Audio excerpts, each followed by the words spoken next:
जय Maharashtra public. तर आपला अजून एक नवीन ब्लॉग. नेहमीप्रमाणे आपण चाललो होतो ऑफिसला जास्त आपल्याला भेटला प्रथमेश म्हणतो चला येऊ का. म्हणलं चला. पुढे आलो घरापासून कुठं निघत नाही तर आपल्याला लागले ट्रॅफिक. चाकणमध्ये आज काही दिवस खराब होता का काय ते माहीतच नाही. तिथून पुढे आलो मुटकेवाडी चौकात, तिथंही फुल ट्रॅफिक जाम. आय कंपनी पैसे आलो तिथं ट्रॅफिक फुल जाम झालं होतं. आणि तेवढ्यात आपला जोडीदार करण म्हणजे आपल्याला म्हणला मला ब्लॉकमध्ये घे. तर मग करणला पण घेता ब्लॉकमध्ये. तर आपण एक फ्लिपकार्टने पार्सल मागवलं, ते आलं होतं आपलं. मग तिथून आलो आपण गाडी घेऊन आपल्या ऑफिसला. आपण लावली गाडीला लावलं लिंबू मिरची का तर लोकांची नजर नाही जाळावं म्हणून. तर बड्डे बॉय आज लय दिवसातून आपला आला होता, त्याच्या मागे होता त्याचा बड्डे. मग मस्त की पोरं बाहेरच थांबली होती सगळे. पोरं म्हणते केक बी कापायचा. म्हणलं नाही केक संध्याकाळी कापायचा. तेवढा आला चहावाला आला का पोरं अशी हँग होत्या का कळतच नाही. चहा पेता मारुती कोणत्या विचार गेला होता काय माहिती. तिथून गाडी भरून झाली. आपण आलो होतो गॅरेजवर आल्याचं कारण असं की आपल्या गाडीचा जरा क्लचचा प्रॉब्लेम आला होता. मग आपण गेलो रेणुका गॅरेजला गेल्याच्या नंतर आपण मग तिथं गाडीचं काम केलं.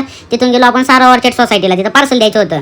आपण मग तिथून मस्त गाडी टरारा पिरी फिरवली. आपण आलो आयपीएल सिटीला आलो तर बघतो तर काय एक गाडी होती, तिला सगळ्या बाजूने कॅमेरे लावलेले होते. तुम्ही आता कॅमेरे बघा त्या गाडीला किती लावलेत. हे फ्रंट साईडला लावला एक कॅमेरा, परत आता पुढे आल्याच्या नंतर बघतोय ते बॅक साईडला दिसावं म्हणून एक कॅमेरा, परत माग पुढे दिसावं म्हणून एक कॅमेरा, परत रिव्हर्स कॅमेरा आहे, परत त्या साईडने पण कॅमेरा. एवढे कॅमेरे पुढे लावताय वेळ शेट. पुढे आलं तर बघतो टेम्पोमध्ये घरचे बसून चालले होते लोकांचे. त्याच्यामुळे त्या आठवणी झाल्या जाग्या, कारण आधी बारीकपणे आपण पण असे टेम्पोमध्ये बसलो होतो. तिथून आपण चाललो होतो जी इंडिया कंपनीकडे का तर आपल्याला जी इंडियाचं पार्सल आलं होतं. तर फिरवली गाडी टरारा पिरी. मग आपण गेलो जी इंडिया कंपनीला, तिथे दिला आपण पार्सल. तिथून आपण गेलो डेलोल्टो कंपनीला, मग तिथं पार्सल दिलं. आणि तिथून आपल्याला जायचं होतं डीमार्ट कंपनीला. मग मस्त गाडी फिरवली टरारा पिरी. आणि मग तो एक गाडीवाला रिवर्स येत होता, त्याला दिला हॉर्न. आणि तिथून आलो आपण पुढे आल्याच्या नंतर मग झाली गाडी खाली. आपण आलो सक्सेस इंडस्ट्रीला, ते जायचं होतं आपल्याला दूध कंपनीमध्ये. मग गाडी फिरवली टरारा पिरी. पुढे आलो आपण मस्त की पुढे आलो तर बघतो तर काय आपल्याला दिसली गणेश भाऊची गाडी. गणेश भाऊ म्हणजे कोण, त्या दिवशी व्हिडिओमध्ये तुम्ही बघितलं ओनली पिकअप लवर. मग आपण उतरलो आपल्या गाडीतून, जाऊन बसलो गणेश भाऊच्या गाडीमध्ये. तिथून गेलो आपण मग स्पिनी कंपनीला. एवढ्या गाड्या बघून तुम्ही हँग होऊ नका काय, ह्या गाड्या सगळ्या यश भाऊच्या आहे असं नाहीये. ते स्पिनी कंपनीमध्ये पार्सल होतं तिथे. तेवढ्यात आला ऋतिकचा फोन. ऋतिक म्हणला जेवण करायला. मग गाडी काढली, गेलो ऋतिकचं जेवण करायला. जेवण कुठं करायला बसत नाही. तेवढ्यात आलं एक कुत्रं जवळ. मग आमचं जेवण झालं होतं, राहिलं होतं ताक. कुत्र्याला मग मस्त की आपल्या डब्यात दिलं त्याला ताक प्यायला. बघा कसं आनंदात ताक पितोय. जेवण झालं आलो आपण ऑफिसकडे निघायला. तेवढ्यात आळंदी फाटे केरळाची टाईट रिक्षा होती. रिक्षाला गेलं टाटा आणि बाय बाय. आपल्याला कापायचा होता ऋतिकचा सौरभचा केक. मग गेलो ब्रांचला केक घेऊन. मग आता इथून पुढे तुम्ही मस्त की बड्डेचा आनंद घ्या. हा एक बड्डे बॉय आणि हा एक बड्डे बॉय. आणि मुकादम साहेब ते व्हिडिओमध्ये असा पार येडा चाळे करतात तर तुम्ही आनंद घ्या. आपण गाणी चालू करतोय.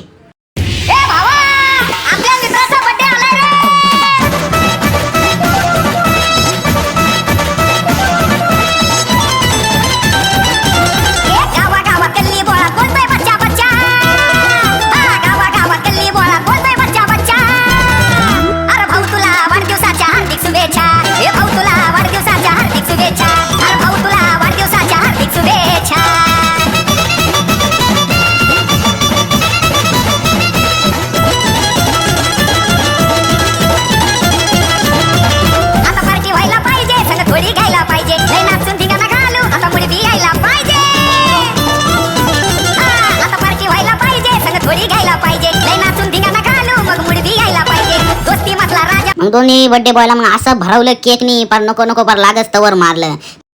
तर आपला नेहमीचा प्रश्न, हसताय ना, हसायलाच पाहिजे. चला भेटू उद्या नवीन ब्लॉगमध्ये. लाईक करा, फॉलो करा, शेअर करा. आपल्या यूट्यूब चॅनलला सबस्क्राईब